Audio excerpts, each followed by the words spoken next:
So you mentioned under one of the operating principles about the importance of open and transparent communication. So one, I would love for you to just unpack that a little more of how to encourage that. And then even more so, how do you feel about kind of the culture in tech? Is it becoming more difficult to do that? Maybe with sensitivity and around that. Yeah, I think that, so transparency actually was, when I first started at Stripe, I thought it was one of the core company values, because if you might have read about this, Stripe had this thing where all the emails in the company were copied to everyone. So everyone could read everyone else's emails. You can find it on the web and read about it. And it was not actually, though, because transparency was the value. The value was, let's optimize global decision-making over local optima, right? So like the more information we share, the more context people have, then, and also it was also a mutual learning thing, which is newer employees, and it was a little scary, I'm going to be honest with you, but would be sending information to customers, to prospects, and engineers would like be reading the email and bomb in directly to like the employee and say, hey, you were a little bit wrong about how the product works.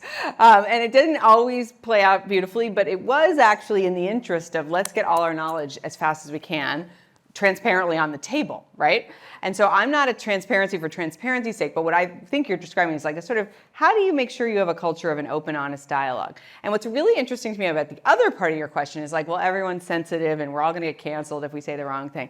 Actually, the most inclusive environments, the environments in which I think people of very different backgrounds thrive, are the ones in which you can have the conversation as long as everyone's participating, right? So your leadership and management practices, how do I get everyone in this room? One, are the right people in the room to make this decision or to hear this information? And two, how do I get them all included and engaged?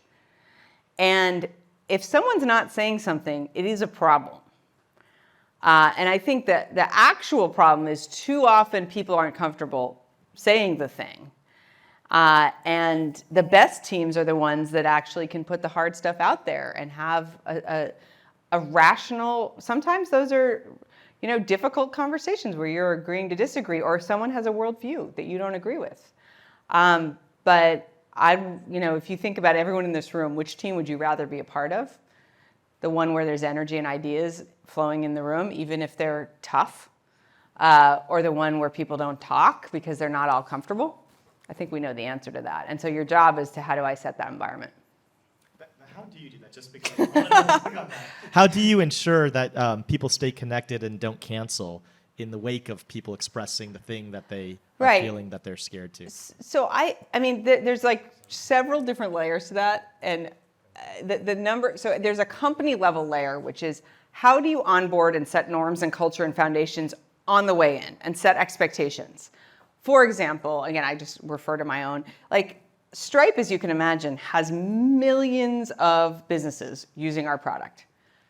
Not every business on Stripe is a business that someone who works at Stripe might believe in, or might even actively really not like that business. We are going to tell you in the interview process and on your way in, you will find some of our customers that you will love, and you will find some that you really don't love. And we support all of them. And if you have a problem with that, let's talk about it now, because we want to set the expectation that users first, which is our primary, most important operating principle, is in fact real. You will have to put a user first that you might not actually agree with. Right, so one is setting expectations and talking about it and anticipating. We're going to have hard conversations. We're going to have moments where something's in the press and people in the company are like, why do we do business with that? Right? Like you got to be ready for that and you got to set the tone. And you've got to also have dialogue. Like we have what is still a weekly meeting where the founders take questions and people are allowed to like put that stuff out there, but let's talk about it internally. That's our other expectation.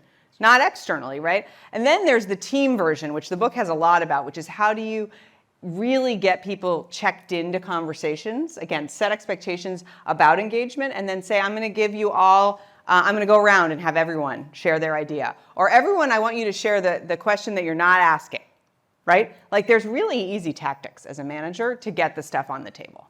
But if you don't employ them, they will not come naturally to your team.